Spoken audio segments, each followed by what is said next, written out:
Tervetuloa uuden videon pariin. Tuo oli huono aloitus. Toi leikataan. No niin, tervetuloa uuden videon pariin. Tänään mä tuun käsittämään juttua, mitä mä oon harkinnut ainakin 3 kuukautta. Nyt ekat 3 kuukautta mä oon harkinnut tätä suuresti, tätä tekoa.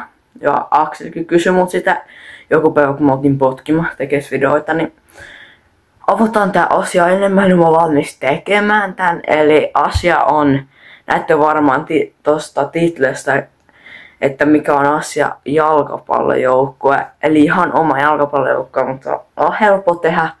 Se on kaikki somet, kaikki nää on ihan helppo tehdä. Mutta iso asia on se, haluanko mä tehdä sen. Ja mä oon aika varma, että mä haluan tehdä sen. Mutta se pitää katsoa nyt enemmän tai tarkemmin. Kun tästä tuu mitään. No, mulla on yksi joukkueen nimi, joka on aika paska, mutta se on ainoa osa, koska mä haluan sen nimen perustua, että se on paikkakunta. Että jos me oikeesti Akselin kanssa yritettäis niinku top-tierta se joukkue ylöspäin, niinku jossain oikeissa sarjoissa.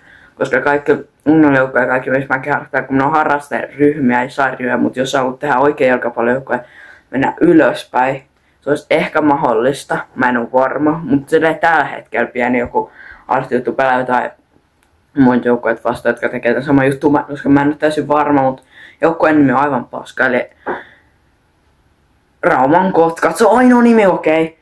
Mitä mä keksin, se oli ainoa nimi, mitä mä keksin, okei.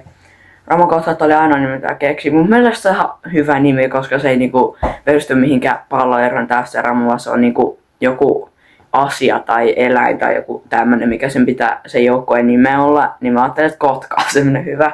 Se logo on tässä, paras mitä mä sain aikaan. Ja mä ajattelin tehdä todella ison päätöksen siitä, että mä en tuo ole joukkueen manageri. Mä en tuo ole joukkueen manageri, mutta se menee vähän niinku niin päin, että